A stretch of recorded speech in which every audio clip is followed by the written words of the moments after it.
Good evening, everyone. And thank you for joining us tonight.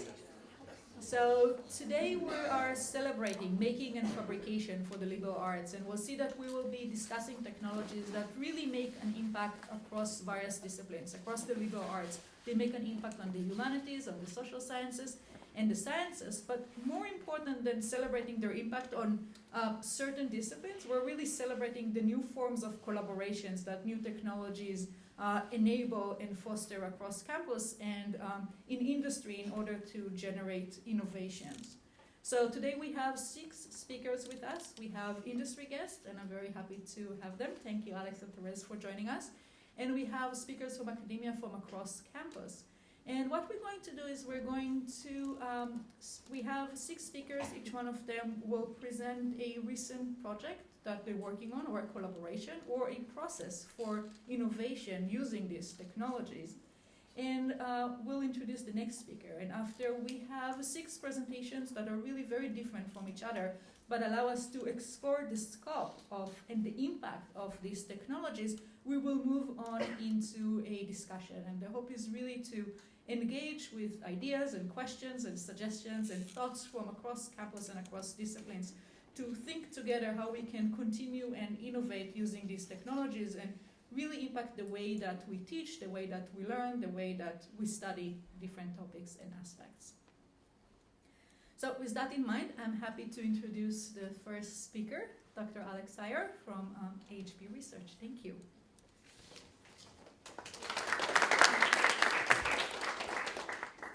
Oh, don't clap yet, I have to get my slides in. There we go.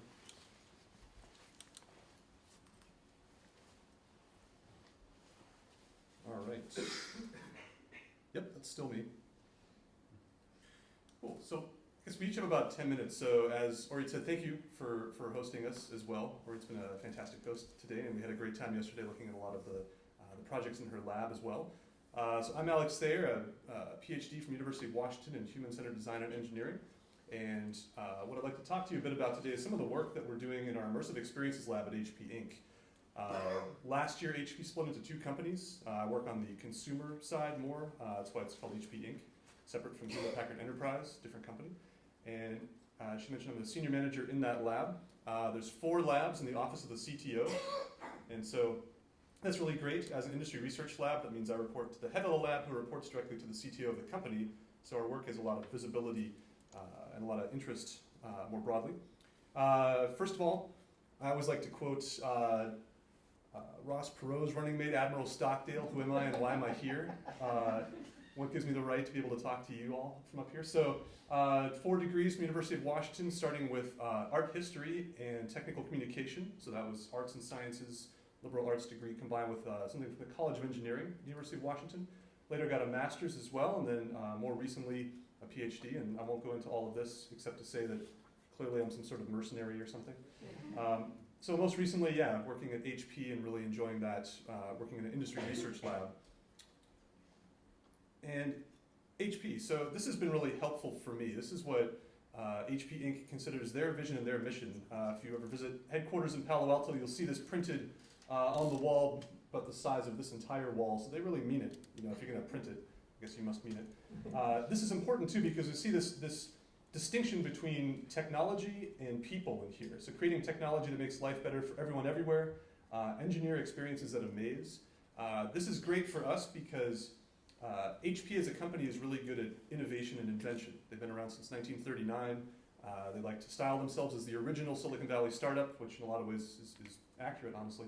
But you see, the phrase engineer in there. We take a different approach. So we know that plenty of people in the company are going to invent all kinds of cool stuff, lots of neat technology.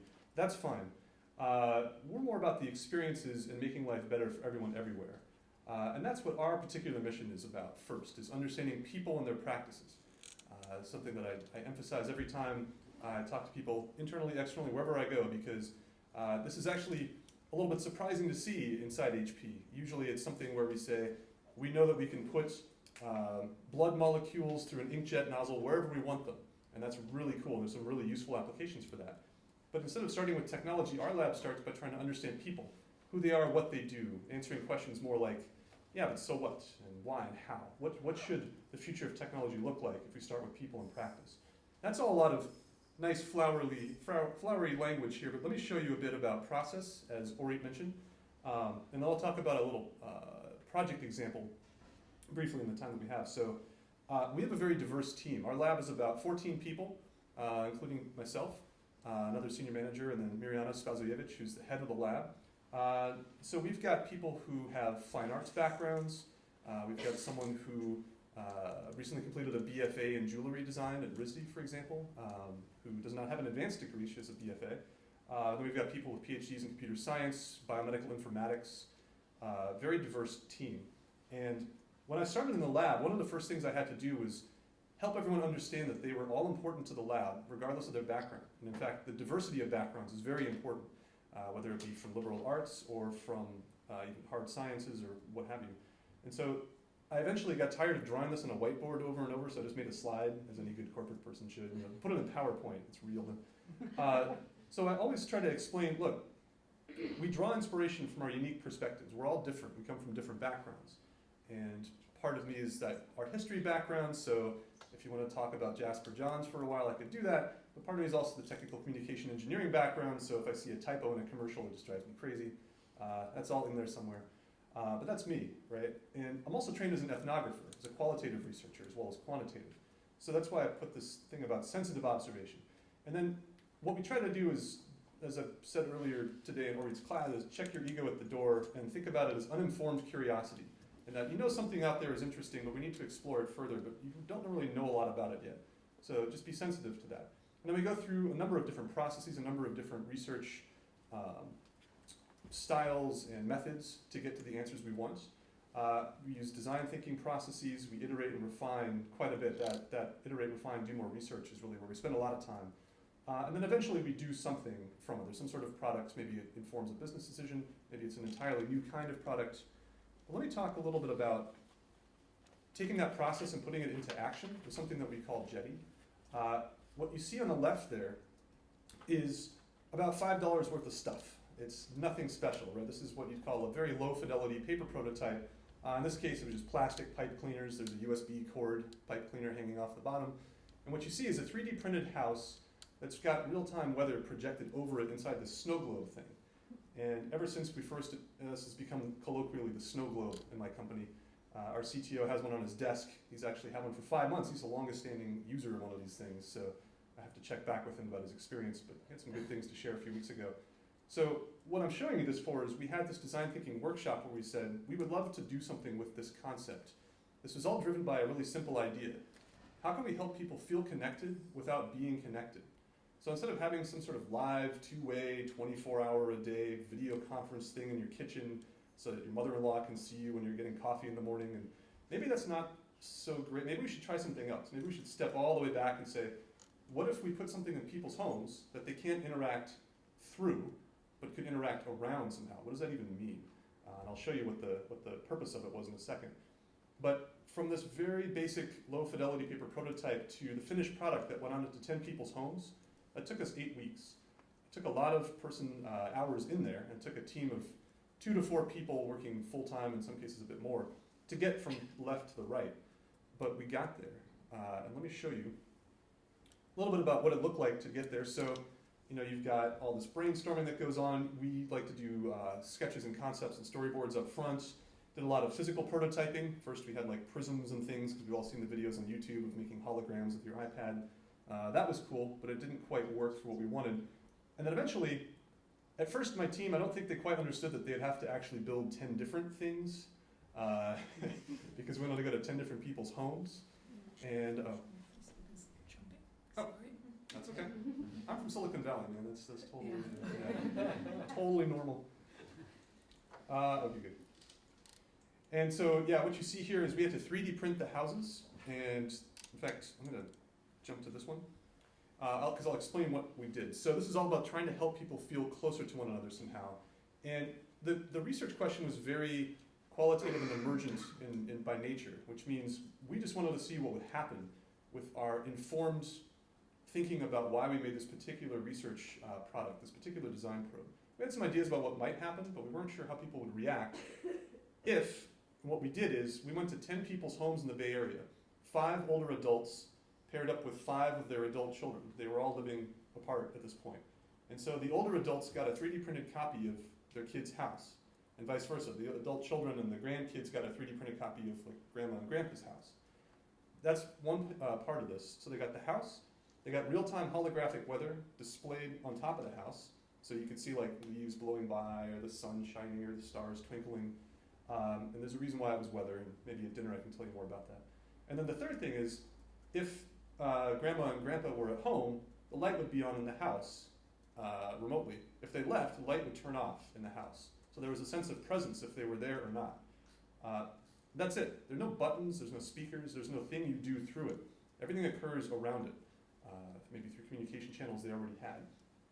All of the people who we put into the study said that they were dissatisfied with their current quality and level of communication with one another. So we were trying to find families where they knew, even though they lived within easy driving distance, they knew that they were somehow drifted apart and really wished they could talk to each other more. And we, as we figured this out, we said, okay, we'd like to give you an art object to live with for a week. And that's the only thing they really knew about this. And so we did this initial survey, we did an in-home intervention where we brought it over, unveiled it, answered all their questions about what does this thing do. We had questionnaires during the week-long study, and at the end, we went into their homes again and asked more questions about what it was like. And this is basically the last slide. So there's a lot more to tell, but what I'll just the 2 highlights. Do you wish you could keep it? They all wish they could keep it, even though they didn't know what it was, which is interesting. But they knew how it made them feel. That's what we were going for. People described it as heartwarming, for example. There's more quotes and stories there I could tell. In particular, it was tough to take it away from one family where a woman might have been experiencing some sort of cognitive decline or something, and the way she described it was that it kept her mind organized, because she picked up and dropped off her grandkids from school every day. And using the presence, she could tell when they were on their way or when they were home and what she should do. There was a lot more to dig into there, and that's the kind of finding we were hoping to get, because of course we didn't know we'd find that going in, but then when we came out of this, we realized, wow, there's some of how this changes their routines, their practices. It's really worth investigating further. But that's about all the time I've got here. So what I'd like to do next is turn it over to Therese Dugan for the next part of this here. Hello, I'm Therese Dugan. Can you hear me okay? Kind of short. So, I wanted to come here today. So what I do at Intel, I'm an Intel Education and Government on the Thought Leadership team.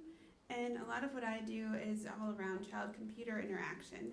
And so I'm excited to talk a little bit about that today. But before I start with that, I just wanted to give you a little bit more background about how I got here, because it was kind of a roundabout way.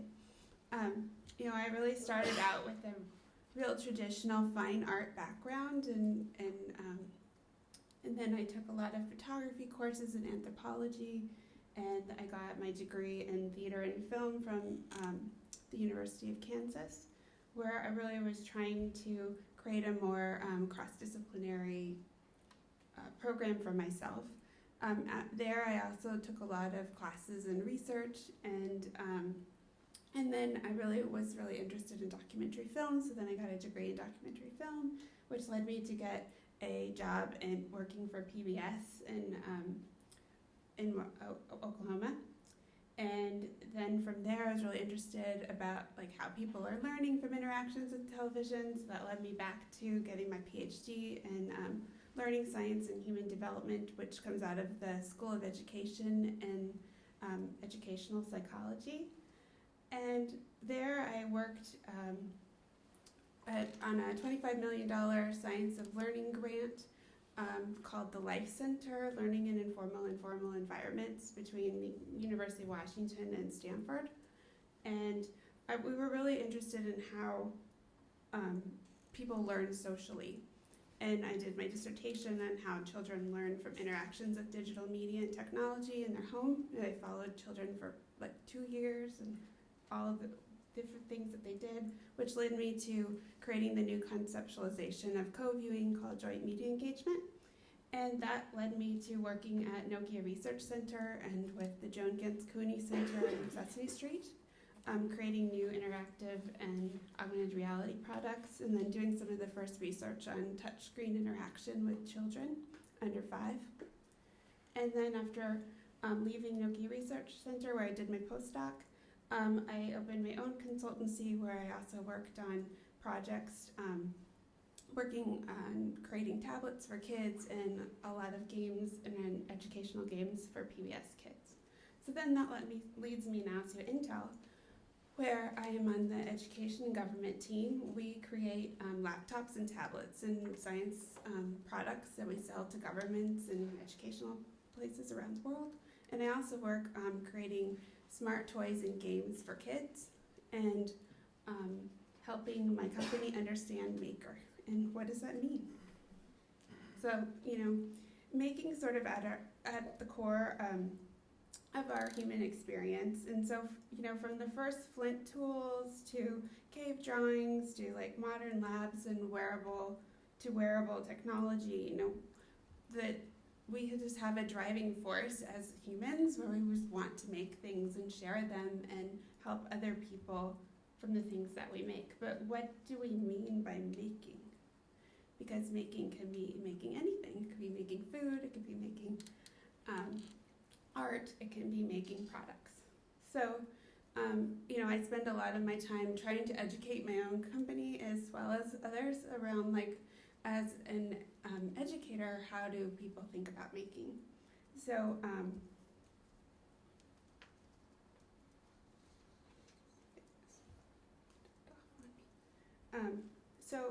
we think about it as a really organic experience. We think about learning through doing in a social environment, so we really want to talk about how making is a social activity as well as just something that we do. We think about it as being fun.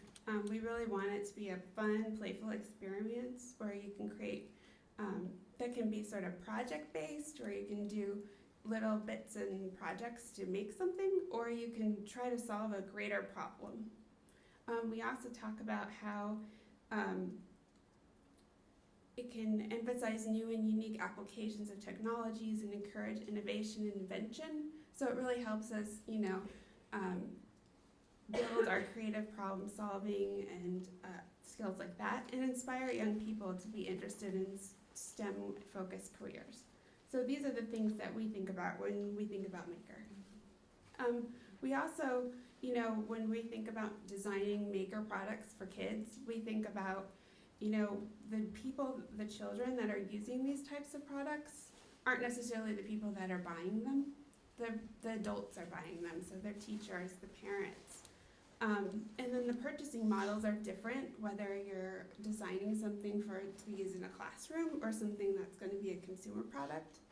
And then, every child, when you're thinking of designing for children, their physical and cognitive abilities are so different depending on how old they are. So a lot of people, will, when they market products to kids, they'll say, like, this is for an 8-year-old, but you don't really know what that means. So we think, you should really think more about, like, talking about the skills that will build, or things that you need to know to be able to do before you can, do the specific product. And then, really helping adults understand the expectations involved when building something. So, if it has like 1 million pieces, you might, or how much time it's going to take, and those types of things. So as I've been working to create maker kits for Intel and designing them, we were also able to do a big background study. So this is something new and that we're trying to do more in industry, is these greater ethnographic studies that can really give us evidence and support for the design decisions that we make. Okay. So we did this greater study where we interviewed and gave surveys to children in the US, Germany, and China. And we were really interested in learning more about the culture. But by culture, we mean like settlement patterns, social institutions, childcare, education, how mothers felt about their role as a parent, as well as orientation and philosophies around playing and culture and technology between families. We looked at gender and how that affects the culture in the country, and then how can we design and market for people in different parts of the world. So, I will end today with this quote that all children in the world deserve equal opportunities to participate in the economies of the future, but will only be able to do that if they have equal opportunities to develop the skills and interests that will be required.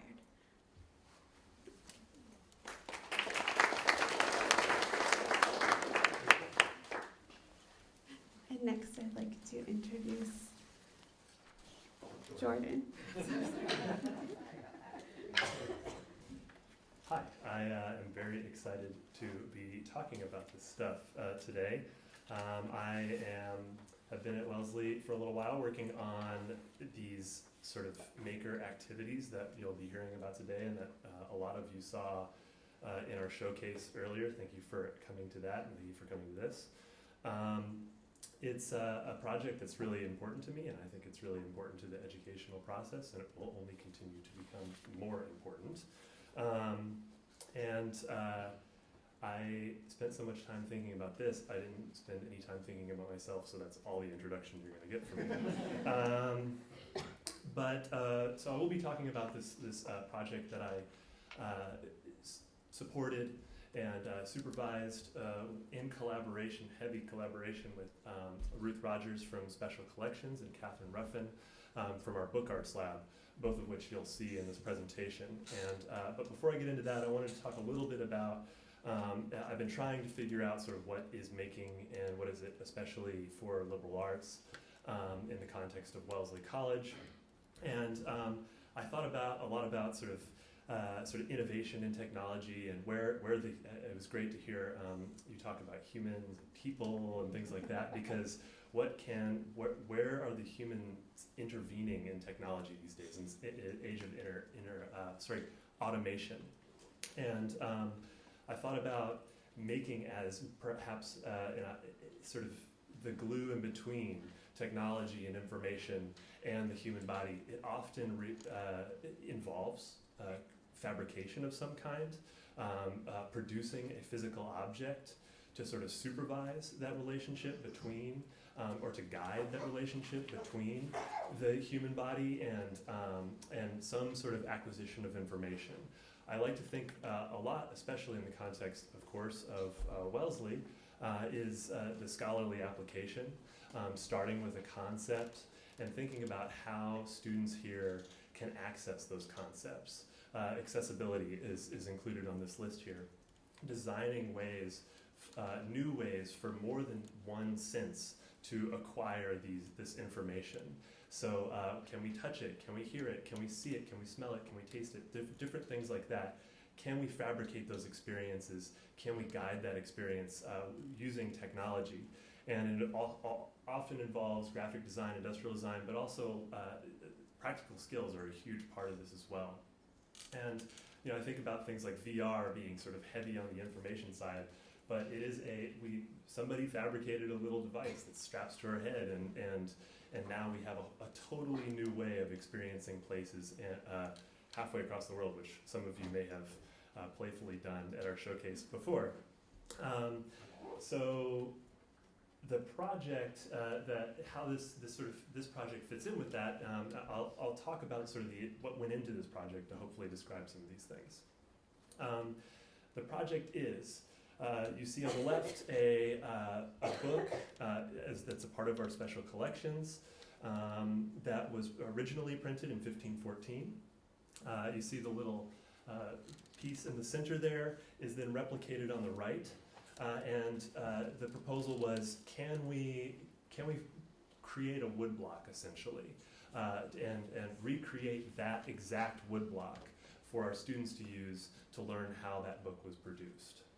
And so that's sort of the summary of the project. And I always like to bring up consultation. This is a huge part of me and my role on campus, and often involves like 50%, over 50% of the entire maker project.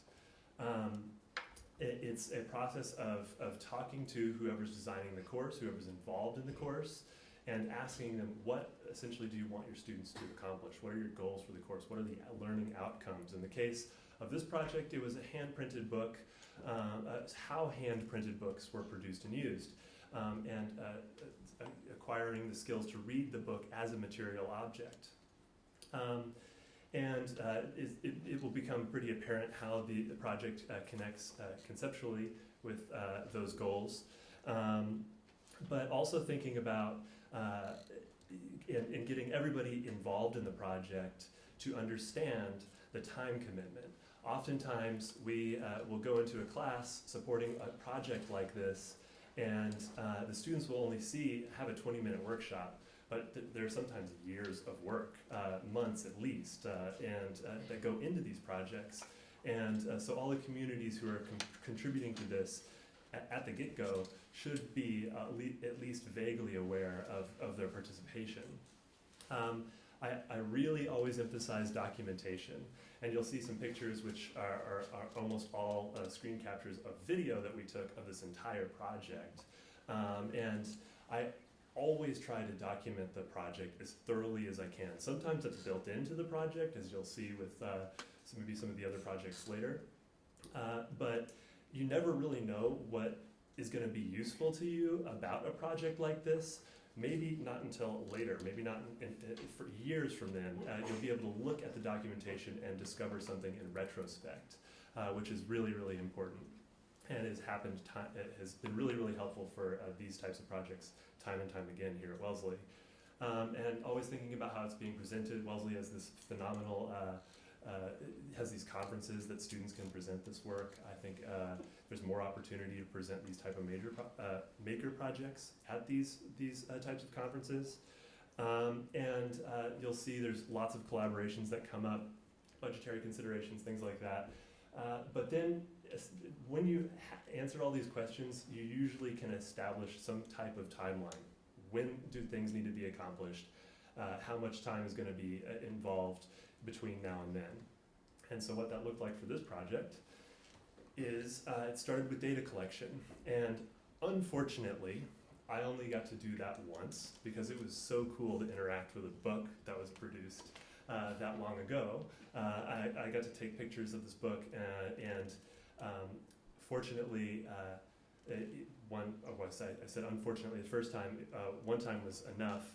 The data didn't even need to be that high resolution to be able to produce the types of data that you see on the bottom, which is basically vector images. Being able to translate that into information that the laser cutter can use, which is what we use to create the wood blocks.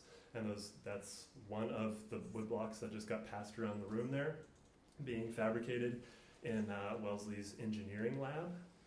I really like this slide for a reason that may not be incredibly obvious at first.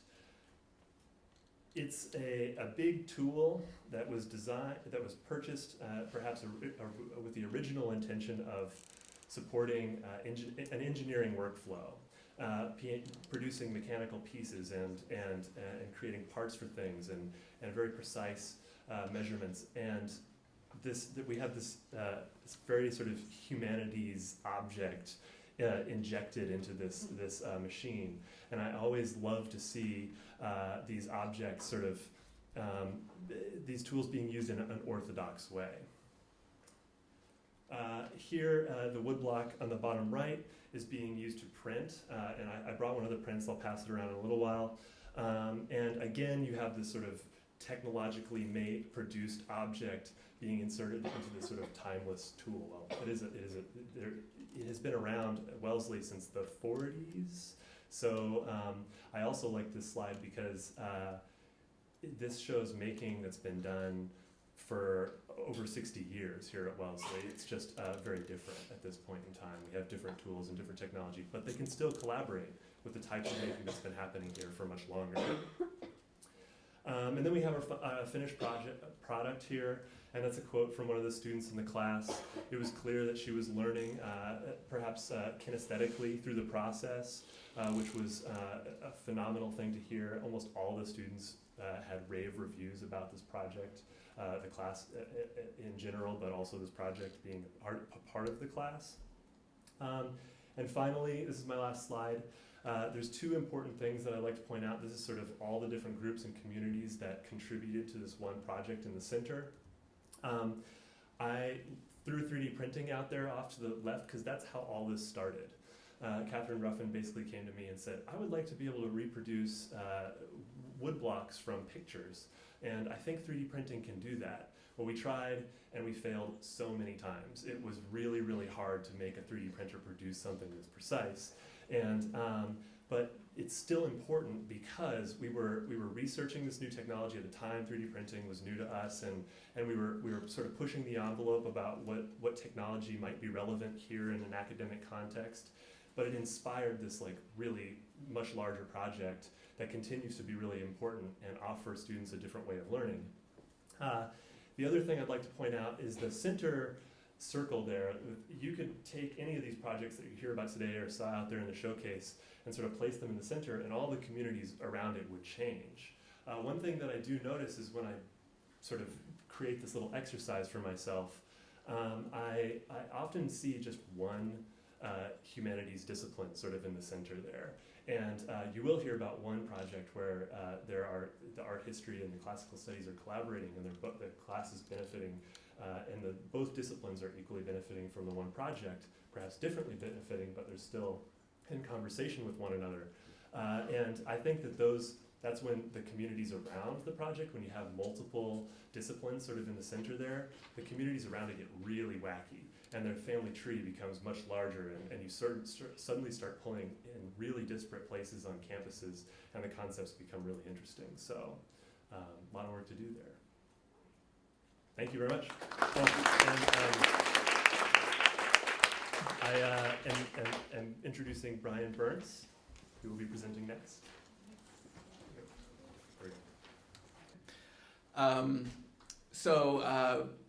What we had out on display in the showcase included some of what I'm going to present this evening, and that's work that we've done with objects that are in the Davis Museum. And we also had objects that Jordan and I have been working on through the excavation in Greece that I'm not talking about tonight because Jordan and I are presenting that next week in the Science Center.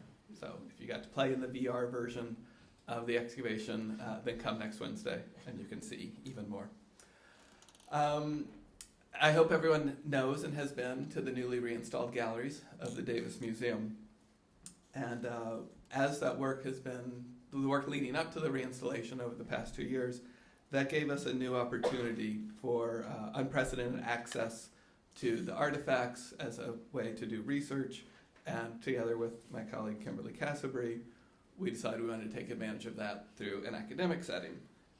And so tonight what I'm going to share are some of the pedagogical applications that build off of some of the digital and making technology that we've been thinking about.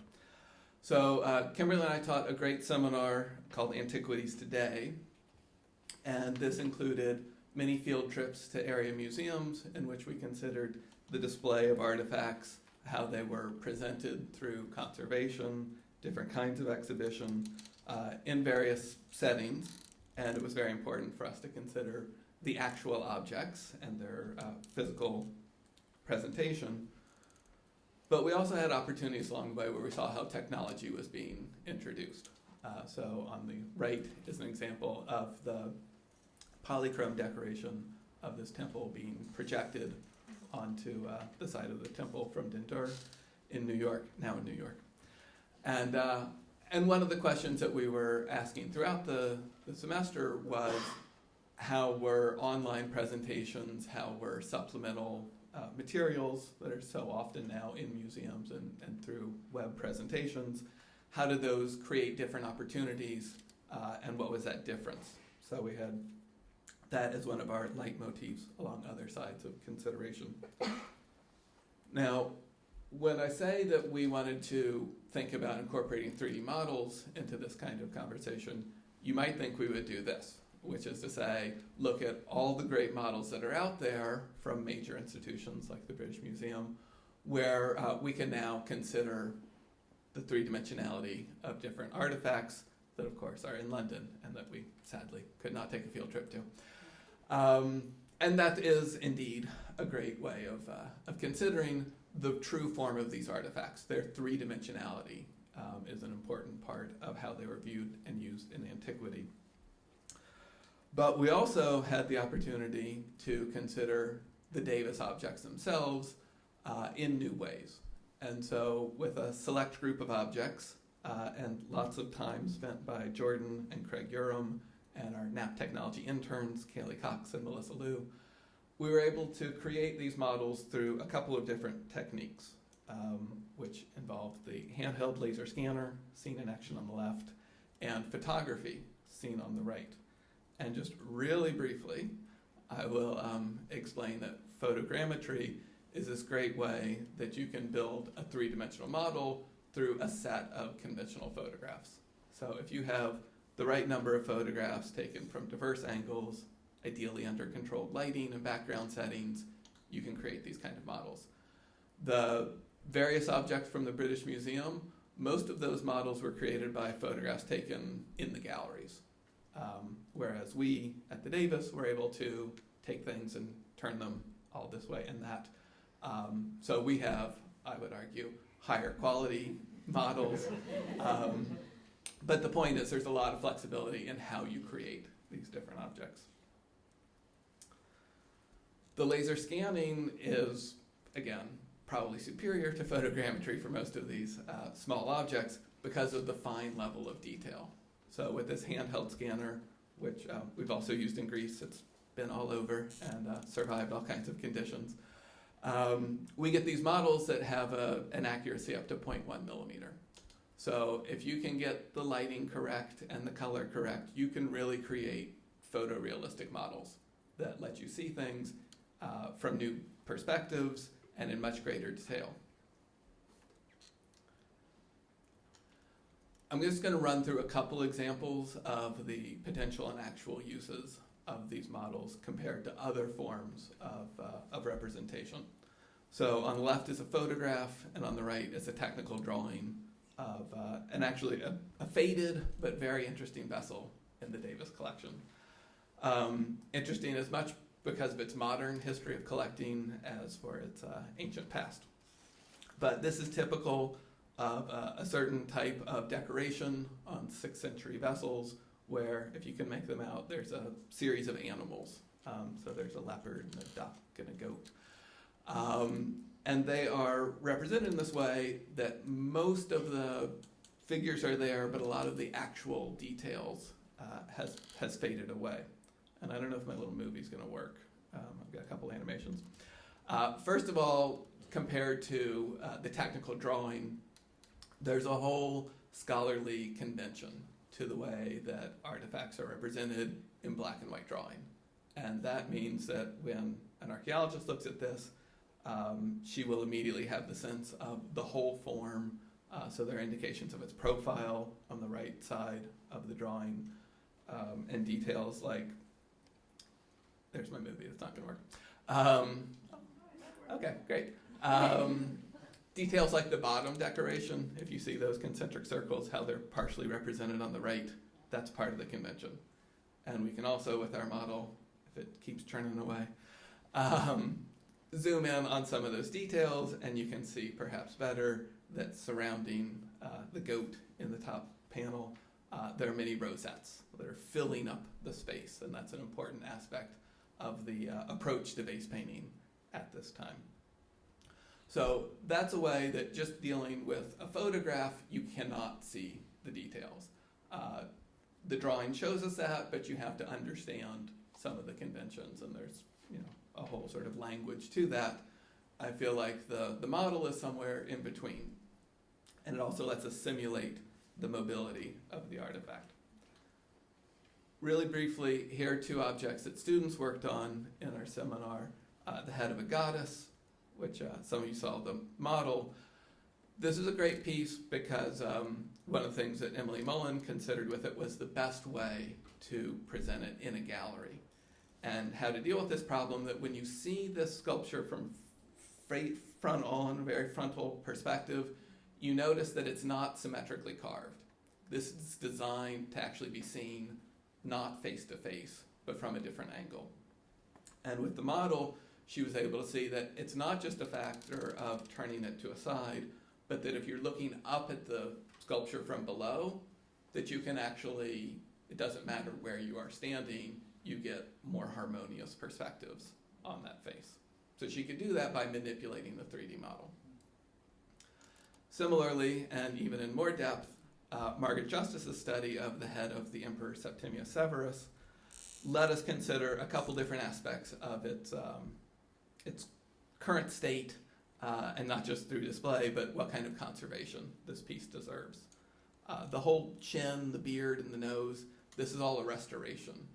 It's actually 2 different restorations from the 20th century, as you can see in the X-ray. And through the model, you could also see, if you go to our website and manipulate the model, you'll see that you can actually get a sense of the texture and that difference between the marble and the restored material, the plaster. And it actually opens up different considerations of what should be done with that. What's the best way to present it in the gallery, online, and what kind of conservation techniques it would best benefit from. Thank you, and I'm now going to introduce Amy Manson. So since we have a minute of transition, I think that's also an opportunity for a couple of questions for the speakers so far, or suggestions. So I'll ask a question.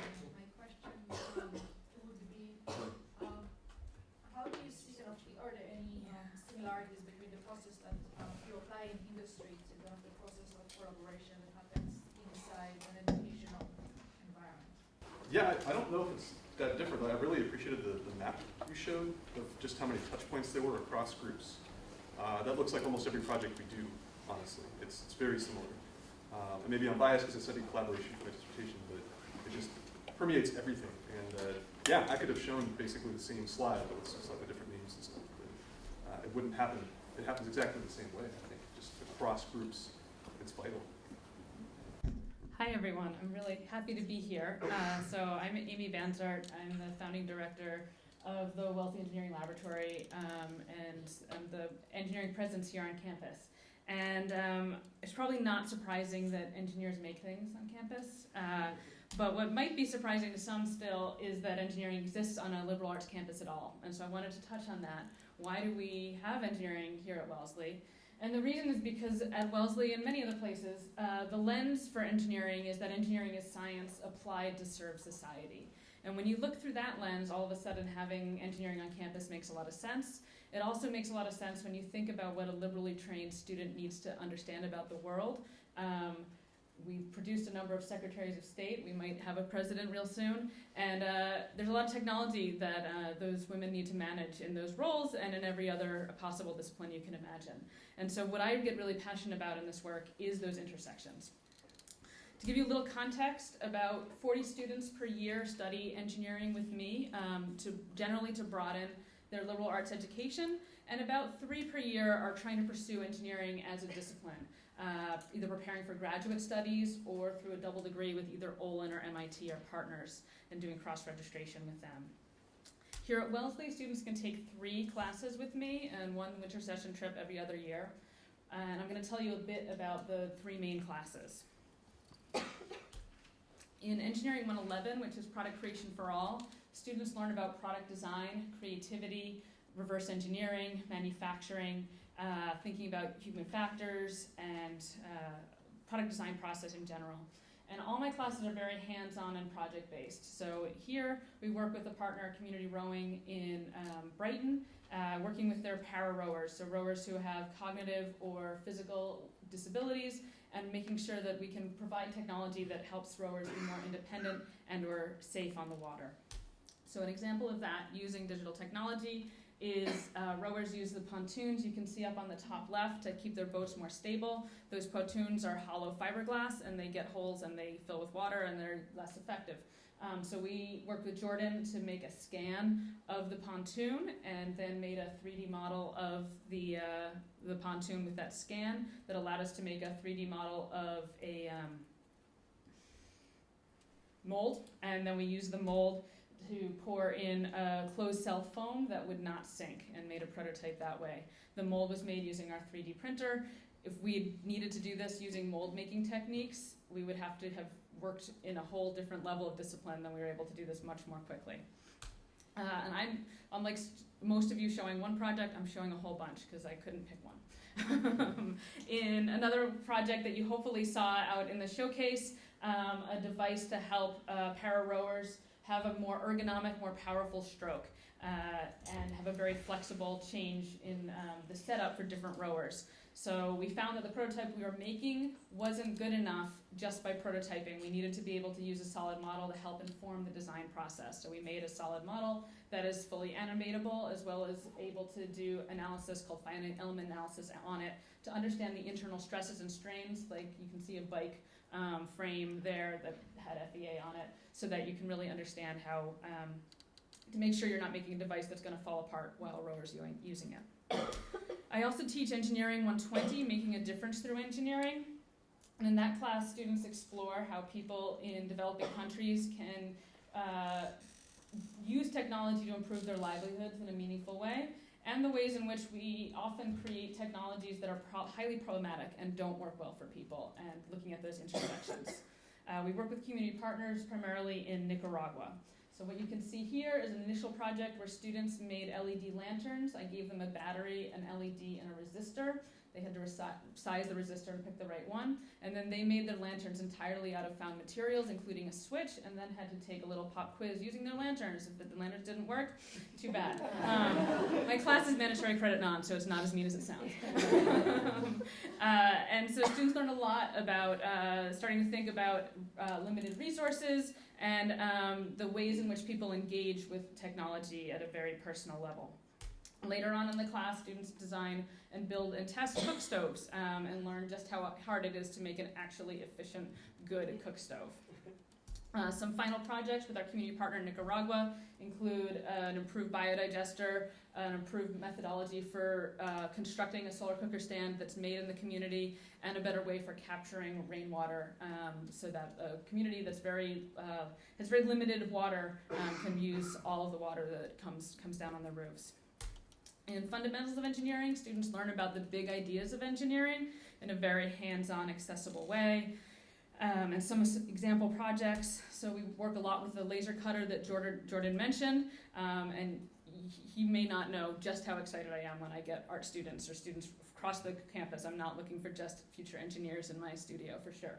But we use the laser cutter for more engineering-focused projects. So on the left, you can see a bottle opener project where students learn just basically how to use a laser cutter, its pros and cons, and then we advance to making a model of a well windlass, where they have to design something that can lift up a liter of water with very limited materials.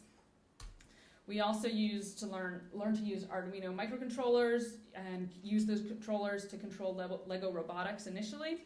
And then they apply those skills as well as others they learn in the class for real projects. So on the left is a temperature warning system that we worked with Jim Weiss and Disability Services. Jim happens to ride a wheelchair and has a limited ability to regulate his temperature. And so it's a way to sense if he gets too cold or too hot, he can get information faster than he might otherwise in order to manage that issue, which is an issue for a lot of people with many different types of bodies. Another group of students made a digital music box. So traditionally, music boxes are mechanical, and we made one that was digital. And so students used the laser cutter to fabricate the outside of it and the Arduino on the inside. And then students worked with Child Study Center to make a cubby that students could use and reach the upper shelves of, but also get a reminder that push that darn shelf in so your other kids at this Child Study Center don't trip over it.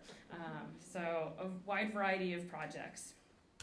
Before I wrap up, I want to give a shout out to the Science Center Machine Shop, and in particular our machinist Larry Knowles, who's absolutely phenomenal. He helps all of our students make these prototypes from, I have an idea, I don't even have a back of the envelope drawing. Most machinists would kick you out of the room until you have an engineered drawing. He's like, great, come on in, let's talk, let's do this, and then very quickly gets our students using the machines. You see sheet metal work and a bandsaw here, but many of our students are using the mill and the lathe, and not just in engineering, but physics as well. And we, in addition to the work with students, which has been a tremendous contribution that Larry has made, he also does tremendous work with research apparatus and teaching demos throughout the Science Center. So this is a critical resource that encompasses a lot of the making happening, at least within the sciences, and I think some beyond the sciences as well. And with that, I'm going to wrap it up. If you want to learn more about engineering, contact me and or you can go to the website. Thanks very much. And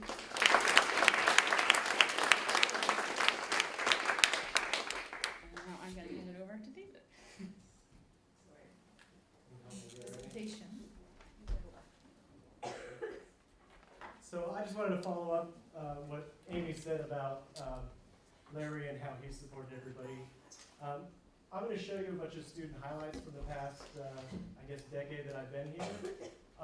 And none of these things would be possible without kind of the support staff like Jack or Andrew Kemp and Jordan to make all these projects possible. I mean, one thing that I like to do, I mean, I'm so lucky I get to be an artist, and, you know, basically anything goes in my courses, but, you know, it's the idea that you could take, like, this liberal arts experience where you get to, like, learn about all these amazing different subjects and things, and then you can apply it to, you know, art and making, you know, these ideas into something different than maybe you would expect. So, like I said, thanks again to the support that we have at Wellesley, that we just would not be able to do any of these things. So with that being said, like I said, I picked a few student highlights from over the years. This is a Rantow from 2009. So, you know, I came here, like I said, 10 years ago, and I came from really large university settings, like research institutions. I was an undergrad for 9 years, so I had the opportunity to study many different things. I couldn't believe there was actually a thing called a liberal arts college that already existed where you could study many different things, but in 4 years versus 9, because, you know, that was amazing. So, you know, Rand came to me with an idea to do a thesis, and she said, you know, I love this technology and all this stuff, so we had to really kind of discuss, like, what is it that you love about it? What does it do that, you know, making a painting doesn't? So let me just read really quickly her concept. So childhood memories comprise a large part of who we are. Interpersonal connections are often founded upon similar childhood experiences, such as favorite shows, stories, and songs. However, because I spent my childhood in China, I found a lot of my memories are not widely communicable to friends who have grown up in America. This realization has led me to wonder how we can communicate in spite of these differences within the context of an increasingly global society, and furthermore, how can we learn to appreciate cultural diversity without resorting to exoticism? So this was kind of like the crux of her thesis, and, you know, she wanted to, like, somehow create an experience of, you know, what she was trying to explain there. And so, you know, because this is Wellesley and we have the opportunity to, like, interact and meet each other, you know, just through, like, wandering around the Science Center. You know, I ran into Lynn, I ran into Robbie Berg, and they're like, hey, look at all this awesome stuff we have in this room. And I was like, wow, this is awesome stuff. Like, this would never happen, like, in any other time or place. I mean, the art departments usually don't have, like, the budgets of the sciences, but, you know, here it's all shared, and it's all, like, this kind of, like, great experience. So, you know, Rand devised this, like, she took this story that she grew up with, and she actually, like, implemented a way where she created, like, an environment to, like, tell it all through, like, an experience that would be different than, you know, maybe watching it in a television show, or maybe, you know, reading it in a painting or a book. And we thought about, like, you know, she could have, like, you know, made 100 plaster casts of this you know, Monkey King, but instead, you know, what did the computer bring that a plaster cast wouldn't? Well, you know, you can manipulate this character to have many different poses, right? That's something you couldn't make many of if you were just, you know, making plaster casts of it, unless she was, like, modular. So, you know, she had this experience, she created this particular piece.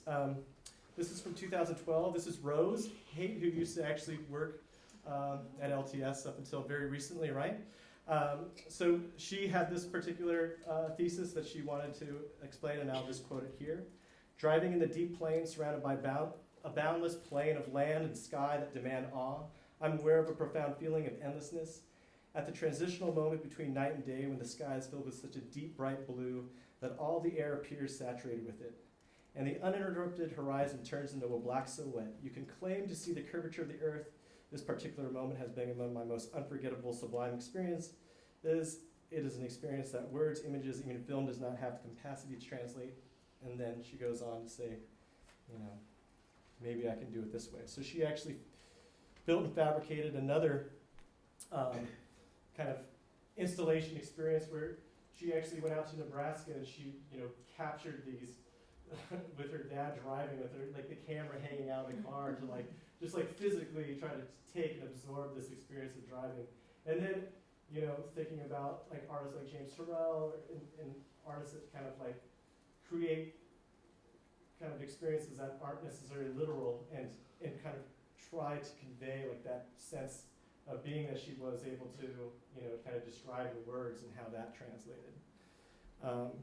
So I mean, there's a huge amount of fabrication that's involved, right? So we talk about makerspace, we talk about this. It's also called like the art department, right? So I mean, that's what we do is we like learn how to like translate ideas into objects, visual things, and you know, I'm so glad that there's like this movement to like appreciate it again, because oftentimes I feel like it's not. So here we have like an example. You know, the students are learning how to like sheetrock, build walls, you know, edit videos, 3D print, you know, cut on the bandsaw, laser cutter, you name it. So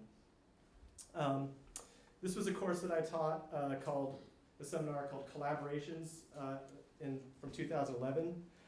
So this course was like a student's worst nightmare because it was literally like every student had to work together on a single project, which is I find to be really difficult to have happen at Wellesley for whatever reason. But in this case, they were like forced to do it. So they spent this whole semester like thinking about, you know, a way to collaborate. We did all these exercises. We took trips to the dump. We learned how to use all these materials and tools.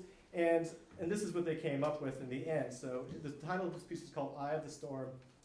It's the cumulative efforts of the semester's worth of teamwork between all 7 class members of the studio-based seminar. They explored modes of collaborative working practices using both traditional and new media techniques.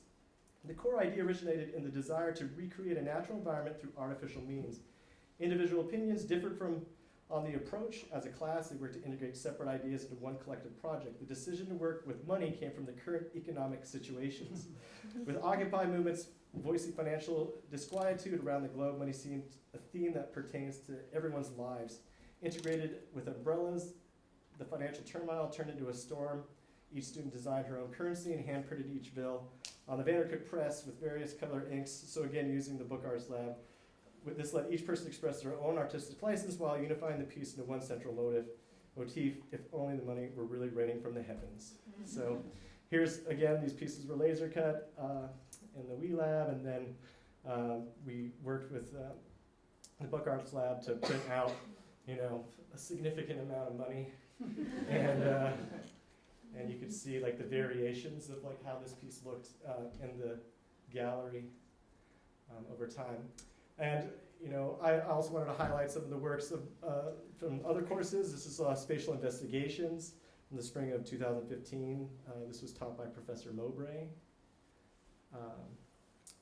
This is Arts 324, The Gap Between 2D and 3D Seminar, A Story in Time, Space, Money. This is student Orly Hakanoglu, CNC cut acrylic. This was taught between Professor Rivera and Andrew Mowbray. I use all this stuff too. This is our CNC router. This is from Arts 307, the advanced sculpture Untitled by L. Freeberg, plastic molds of fabricated clay and plaster with polychrome. This is a thesis piece, again by Orly, Beyond the Loom, examining the relationship among gender, textiles, and the architecture at the Bauhaus, cloth installation. Ali Crank, this is a 2011 architecture thesis. So voyaging to the unknown triggers feelings of homesickness and longing for the comforts of familiarity. When displaced, many attempts to fill this void by transforming their vision of home to a tangible form. Often they embody this idealization in the architectural style of homeland vernacular. In Western history, circa 1920, British colonialists built Tudor houses in exotic settlements recreating their romanticized home in the strange land. The tutor style retreats to the fantastical past, its architectural dialogue speaks of the British familial, historical, and cultural roots. My body of work addresses the notion of home embodied in the Tudor architectural style, a house I developed a strong attachment to as a child. The models of tangible visions of my idealized home, a repository of my dreams, comforts, and desires. And then it goes on, and you could see, how she was able to kind of capture this this concept using, again, her understanding of architecture, her understanding of her own narrative, as well as, using light and projection and shadows to kind of develop this sense of memory and idea. We have really crazy stuff at Wellesley that, I don't know if people know about, but it's we have a foundry, so we can do bronze pours. We have a new foundry coming in, so anything you can 3D print, we can turn into a bronze sculpture if you wanted to. Another piece from the past. This is from 2007. This is Una Kim. This is a beautiful piece that she did inside. Yes, the tower. It was a permanent installation, but it got tangled up somehow. Some birds flew through it. My own colleagues are thinking about many different ways to cross be interdisciplinary. This is my colleague Andrew Mowbray in the art department. He actually creates these gourds and grows them in these clear plastic containers to kind of make these Lego type pieces that are modular that could be put together. Yeah. These are amazing. The Daniela, so the collaboration between students and faculty goes beyond your time here. This is a collaboration that's actually going, this is Daniela Rivera's piece that's going to be in the MFA in a couple months. And she's actually collaborating with Jenna Miller, who graduated in 2010, to conceive of this piece. So this will be in the Museum of Fine Arts very, very soon. So, all right, I'm out of time, so thank you.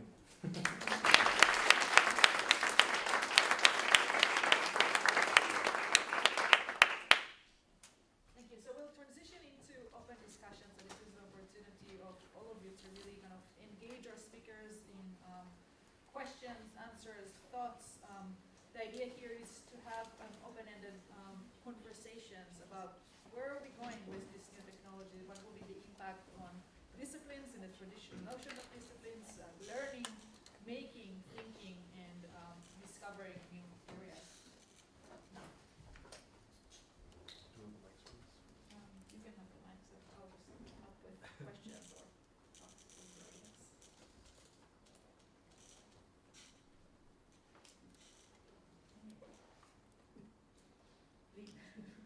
Well, so there's this whole, maker movement that's sort of out there, and I'm curious how we get, obviously people are getting students involved in this maker movement, but how can we start earlier, and especially in terms of Therese, you've done your work with children, how do we inspire, so many things are virtual these days. How do we go from this virtual world back to a maker world with actual physical stuff? Sure. So I think for kids, one of the things that we're looking for is, this hands-on work. So in school, they're being tasked with doing all sorts of things from, really being a part of their core subjects in math and science and reading and writing. And coding is becoming a new theme that they have to, products that they have to work on. So I think that the hands-on learning is something that's really important, and focusing on that. I work with kids all the way down to 2 years old, and trying to design toys and games for them that sort of build these types of skills into the games and the toys that we make. So whether they're things that around computational thinking or creative problem solving, spatial reasoning, and really giving children that ability to learn those skills over time as they grow up. And so when they get to be in college, then they will already have a great foundation for the things that they want to do here. Oh, there's something I'm dying to add too, that especially after seeing everyone else's presentations, that there's a couple of people I've hired into my lab, and one of the first things you do when they start is say, what stuff do you need? And usually I'm thinking it's going to be CAD software or something. And every time, the last 3 designers I've hired, the first thing they wanted was a sewing machine. And every time I've asked, like, okay, like what type? And I don't, just a sewing machine. When I asked more, like, why do you need that? They said, well, how can I do any work unless I can sew something first, or like I have to build first. And it's amazing. That's just ingrained in their practice, and in the end, it's actually come in very handy. So much of what they do, even though they're experts in digital modeling, 3D modeling, so much of where they start is hands-on. And what's funny too is the whole idea of like a maker movement would be so strange. It'd be like suggesting that music is nice or something.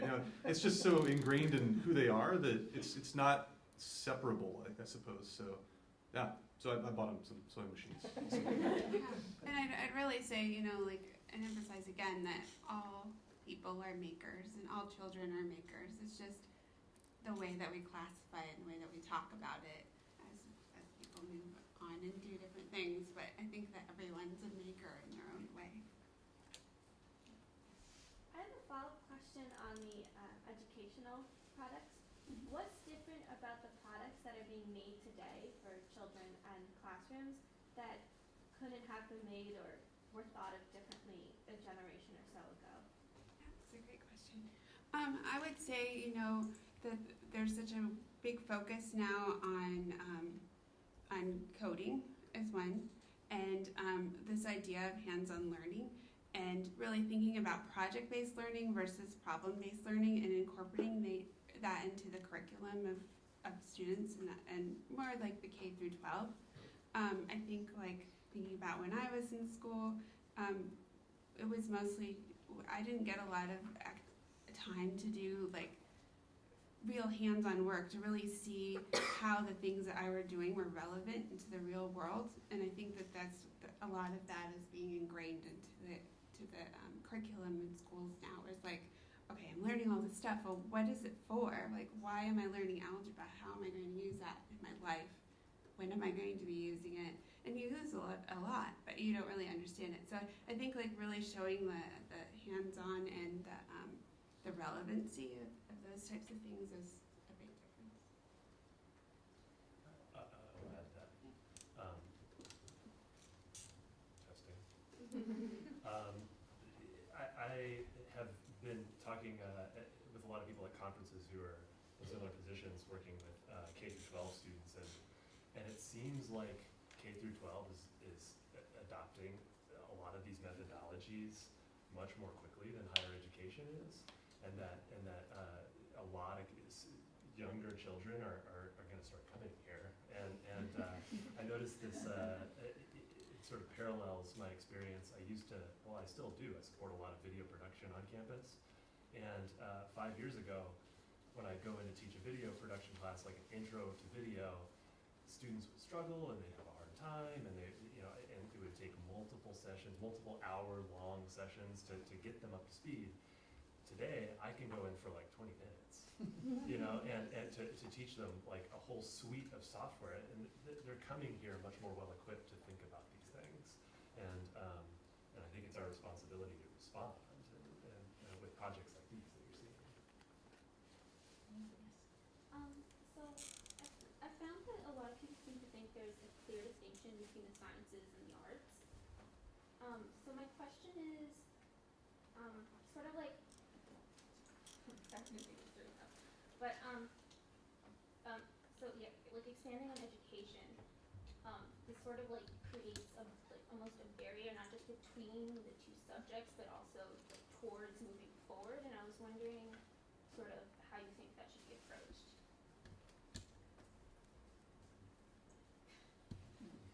It's not doing anything. Okay. All right, great. I'll just talk loud.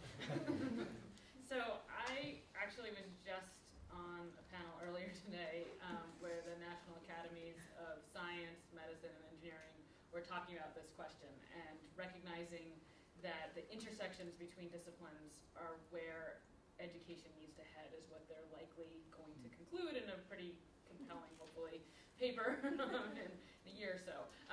So this is a preview, right? So I think there's more and more growing awareness. The class you took with me, I think we would not call a pure engineering class where all we did was engineering, right? And I think many of us, that's true, and I think in art it's been true for much longer, where you had to create things and work in maybe maker engineering spaces, even though the goal was not to be an engineer, but to be an artist and to make phenomenal works. And now we're starting to work together a little bit more, and that's a very good thing. But I think, academia does change slowly, so we're trying to push on those boundaries. And I would add to that, like in the industry setting, having unique experiences from people from different backgrounds, whether they're artists or engineers or educators or designers, all those people have to work together. So being able to have skills and understand people from different backgrounds and different perspectives, there's really much, we all, work together to collaborate to build something or make something together. So I think having a very cross-disciplinary education as well as thought process is useful. I also want to add that it seems that in the near future, the more interesting and challenging problems that the students that will graduate, be tasked with solving happen to reside between disciplines. If we're trying to solve a problem, it will probably be between biochemistry and engineering, maybe understanding how humans act and respond to particular medicine. And my question following up on this is, how do we educate our students to have this state of mind of a maker? Because I know a lot of our students are making things, but not necessarily identify themselves as a maker, and be confident to break these borders of disciplines in order to use making to find solutions that are creative in the areas between disciplines. Well, I'll kind of speak to that, but I just to kind of bring all these things together. I think, ultimately, as students, you guys are the facilitators of this change, right? So, I mean, if my understanding is correctly, the Media Arts and Sciences major, which, bridges science and studio art, was created out of, a student wanting to, bring these two things together. Am I right, Takis? So, I mean, like, you guys are the ones that are, like, experienced in the world and, like, know what's happening and knowing how to navigate it. You guys are educating us in a way on, like, making us, like, make these, kind of interdisciplinary things happen. I mean, that's the only reason why, I have such a strong connection to the Science Centers, because of this interdepartmental major. And I think schools are shifting that way. We have just Wellesley, for example, has many interdepartmental majors now that have all kind of grown out of the interests of, what the students are recognizing to be important in the world that you're living in. So, I think that's hopefully helpful. And I think an important component that comes from that cross-disciplinary perspective is to be critical of whatever's next, right? That we can find new applications and new opportunities, but we can also see how things are not necessarily equivalent, back to the difference between making and 3D and virtual versions. That reflecting upon what those distinctions are is an important part of, I would say, an academic approach to some of these ventures.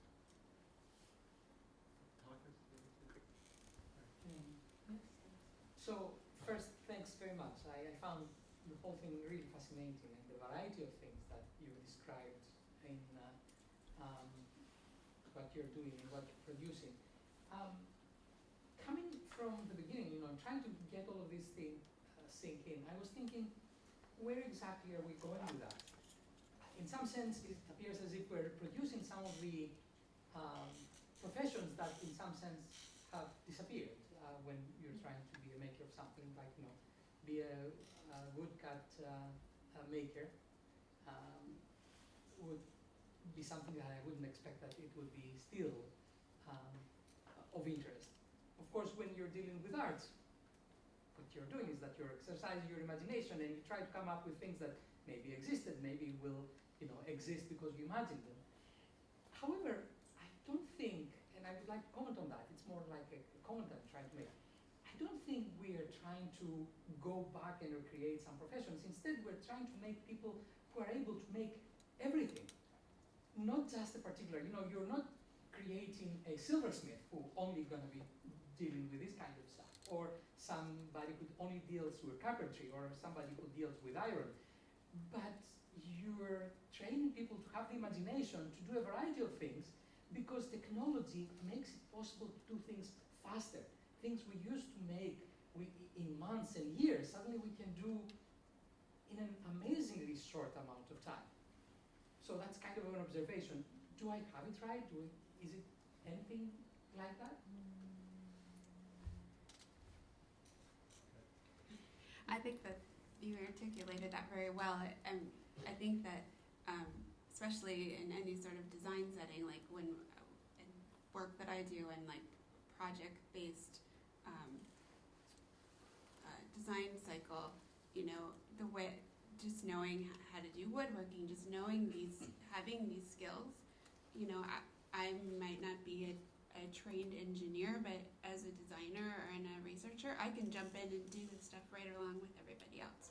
And having these skills really brings like me to be able to participate in as much as the building as well as the thinking around the building. So I feel in that way, you know, just iterating on projects, you can do stuff, you can have so much more of an output so much quicker. I think about that a lot in terms of, so I'll go back to the film analogy again. So thinking about, it used to take 5-10 minutes to make a single cut in film, right? And now it takes less than a second, and you can do it with your phone. Right? And we can use that technology now almost just free of distractions. And so it connects with the curriculum a little more smoothly. It connects with the concepts of the course. And I always look for that. How can ease of use create less distractions for a student who's trying to comprehend the material that the curriculum wants them to connect with? So that's huge.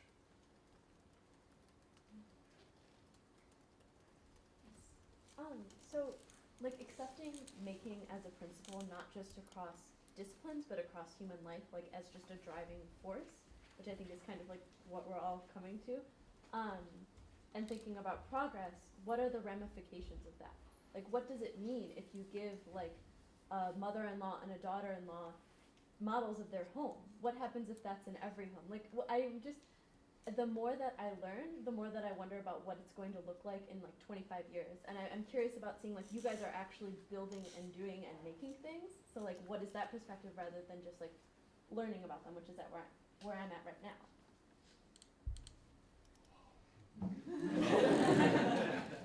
Oh, I love that question. So one of the things that we try to do is, well, I guess mostly me, but I'm trying to make everyone on my team do this. And I've done this as much as I have been able to wherever I've worked, is I like to project forward and think about the just like terrible dystopian results of whatever these things are. And I'll give you an example. So when I worked at Intel, I worked in the perceptual computing lab where they made like 3D depth cameras and they were exploring other topics like VR. And I finally cornered this particular person and said, what is your vision for this? And is your vision for VR that you would not be able to distinguish between reality and the virtual world? And he said, yeah, that would be kind of the best end state for the technology. And I said, right, that's also like a psychotic break from reality. So it's interesting though, because we are rapidly approaching this in a number of ways. And so that's part of why, I mean, I don't want to go back to the whole people and practice thing, but that's part of where this connects. But yeah, I think it's so fundamental to, this is why I feel like this has to be a cross-disciplinary effort. I mean, this is why we need artists and just everyone at this table and everyone in this room. That's why I'm glad the team I have is very diverse, because I want them to come back and say, this is a disgusting idea and here's why. And we say, right, great. So let's not get to that spot. How do we make this something useful or valuable for people? The thing with the houses, that's exactly what I was curious to find, is where did it go wrong? What was bad about it? What could be potentially emotionally damaging or harmful? And we didn't quite get to that layer, but there were definitely some results that, yeah, there is a certain way I would want to do things there. And as always, there's more research required, I think.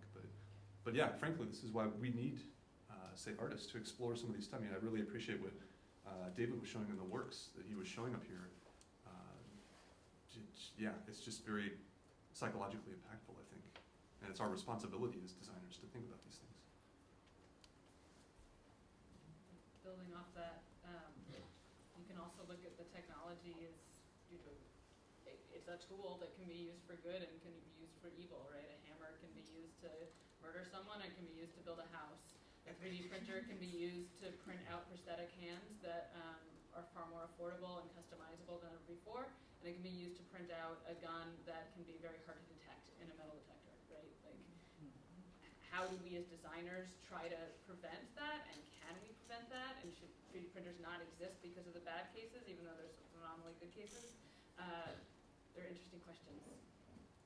Yeah, I think production in the context of history is always really important. Like understanding theory and history behind why you're making something. Like I personally think, and quite a lot of people would agree with me, that the best art is made like with an awareness of art history, you know, and thinking about its connection to its culture and things like that. And so thinking about how, I mean, every time you take an art class for producing, you should take an art class for history's sake as well, you know, and understand how you're producing things in the context of a long lineage of producing things. I think that will be a great place to stop. And thank our speakers, which will be here for the next few minutes. So if you want to come up and interact with them, you're invited. Thank you very much.